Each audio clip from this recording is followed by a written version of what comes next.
নমস্কার বন্ধুরা, দেখুন আজকেও প্রত্যেকটি সরকারি চাকরির জন্য অতি গুরুত্বপূর্ণ একটি রিজনিং এর ক্লাস নিয়ে আসলাম। তো আজকের ক্লাস কি বলেছে, প্রশ্ন চিহ্নিত স্থানে কোন সংখ্যাটি উপযুক্ত হবে। তো আজকের প্রথম প্রশ্ন যে কি বলেছে, দেখুন একটি ভি আকৃতি চিত্রের মতো দেওয়া আছে এবং ভি আকৃতির তিন কোণায় তিনটি সংখ্যা আছে।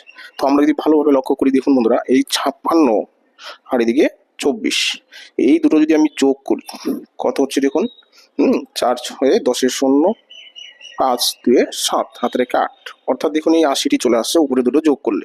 ঠিক একইভাবে আমরা এই দুটোও যোগ করে দেখবো যে 80 আর 48 মিলে কত হচ্ছে, 0 আর 8 8, ঠিক আছে, আর এদিকে 8 4 12, অর্থাৎ দেখুন এটাও হয়ে যাচ্ছে। যখন দেখবো যে দুটো চিত্রতে একই নিয়ম খেলে গেছে, তাহলে 3 নম্বর চিত্রটাতেও একই নিয়ম কাটবে, অর্থাৎ এই 67 আর এই 6, এই দুটো সংখ্যা আমরা যোগ করি, 67 আর 6 মিলে কত হচ্ছে দেখুন, 7 আর 6 13, 3 6, হাতে রেখে 7 73, অর্থাৎ অপশন নাম্বার বি কিন্তু উত্তর হয়ে যাচ্ছে। ঠিক আছে।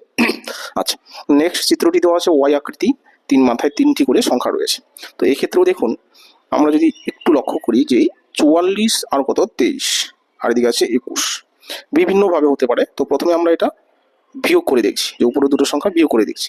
44 থেকে 23 বিয়োগ করবো, 4 থেকে 3 বিয়োগ করলে 1 হচ্ছে, আর এদিকে 4 থেকে 2 বিয়োগ করলে 2 হচ্ছে, তাহলে 21, দেখুন নিচের সংখ্যাটি চলে আসলো। ঠিক আছে।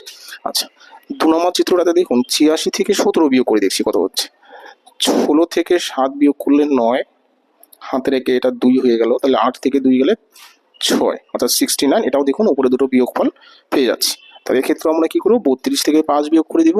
তো 32 থেকে 5 বিয়োগ করলে কত হচ্ছে দেখুন 27, 27 দেখুন অপশন নম্বর বিতে রয়েছে, তাহলে অপশন বি উত্তর। ঠিক আছে। তো এই ধরনের জন্য কিন্তু বন্ধুরা বিভিন্নভাবে মিলতে পারে, গুণ ভাগ যোগ বিয়োগ, ঠিক আছে, যে কোনো ধরনের কিন্তু হতে পারে। তো এই হলো বন্ধুরা আজকের ক্লাসটি ভালো লাগলে লাইক কমেন্ট শেয়ার করবেন, নতুন যারা এসে আমার চ্যানেলটি সাবস্ক্রাইব করবেন। রাখছি তাহলে, থ্যাংক ইউ।